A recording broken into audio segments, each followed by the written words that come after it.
Hello. I'm very far away. Okay. I'm also not centered, but um next book we're gonna talk about. My stomach hurts and I might be getting sick, so I apologize if I sound weird. Or like stop and hum due to pain. Um I don't know why you can't like see more of me like you usually do. Hang on. There we go. That's better. Next book that I'm doing is called The Garden of Eve. And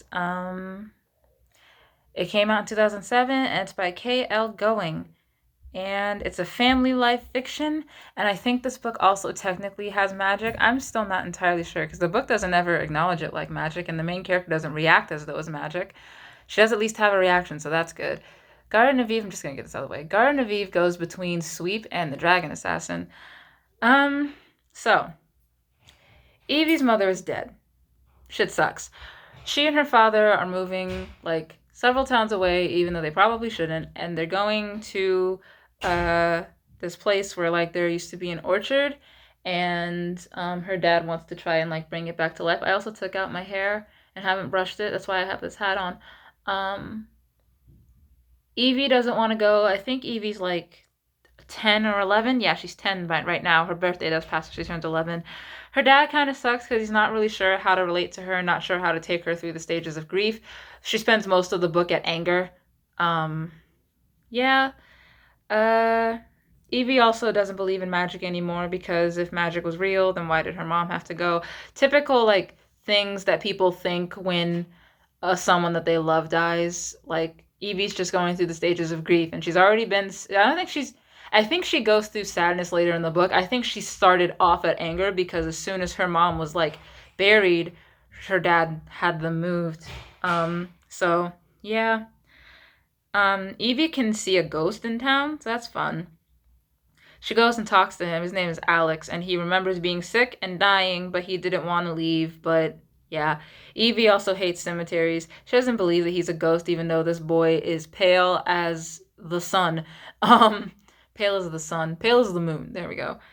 And her dad very clearly does not believe in ghosts. And there's a part of it where it's like it doesn't seem like Evie wants to be happy. Like she's just finding reasons to make herself mad.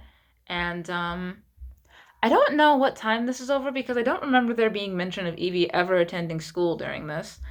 Um, but yeah, the guy who used to own the house, he gave Evie a gift because he had a sister named Eve. So um, he died and said, "Give this to Eve," but his other sister, the one who's still alive, Margaret, she assumed that he meant Evie, who is the main character. I'm sorry. Um, it's seeds, and he insists that they're like magic seeds, and his sister Eve, he spent his like entire life looking for, but he was never able to find her. Sad shit. I wanted to go through this whole video without swearing, but I don't know. Um, their dad left on a trip, even though he promised not to, because their mom was pregnant with Margaret, and she died in labor with Margaret. And Eve never forgave their dad for leaving, so she ran away.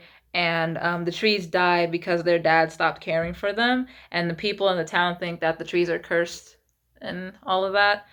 Um, Evie has a nightmare about something, I'm not sure what, and she goes to see Alex again, and she still doesn't believe him. Also, Margaret's brother, the guy who gave Evie the seeds, Margaret's brother knew Evie's mom. Um, her dad just wanted things to be better, but it doesn't seem like it's going to get well. And he's trying to do right, but like, I'm pretty sure when like Charmed explores this as well.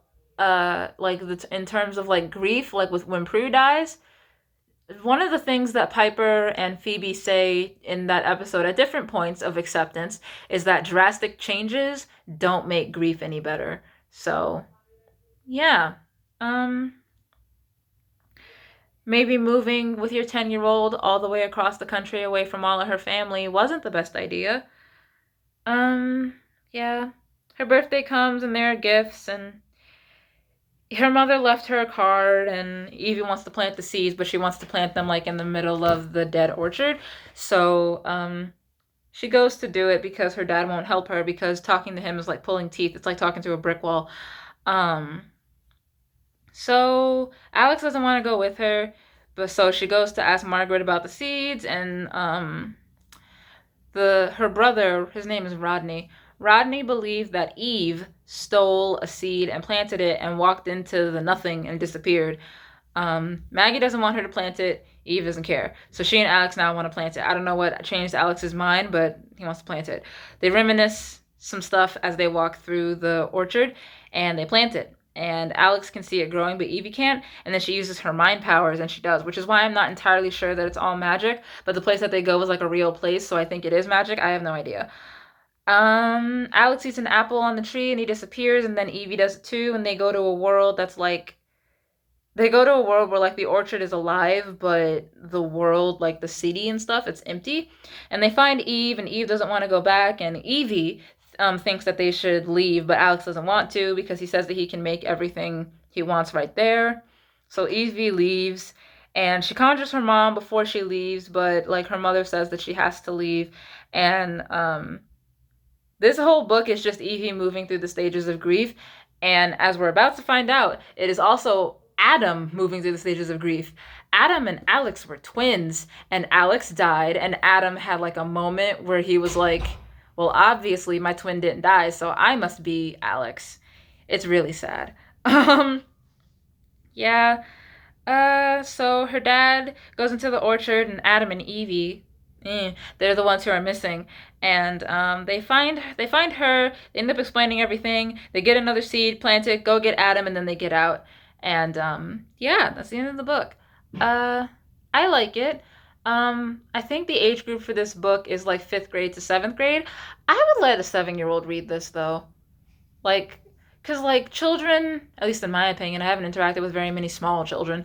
Children don't really have like a good concept of a good grasp of the concept of grief. Like, children can understand like sadness, and like I'm never going to see this person again, and that makes me sad, and like they're going to be gone forever, but they don't really have like a good concept of death. And I like this book. And yeah. Uh yeah, the whole book is a metaphor for grief. I think it's very good. And like Adam couldn't move on, and Evie didn't want to be happy, and her dad was drowning himself in work in the orchard because they just didn't want to move forward. And Rodney was holding on to the seeds because he hoped that he would be able to find his sister Eve.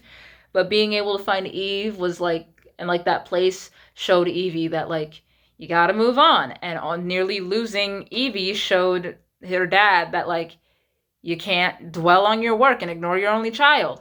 And Adam, like, somehow, I don't remember how, but Evie like talked him out of it. I would let a I would totally let a 4-year, not a 4-year-old, a 7-year-old read this. So it's that third grade.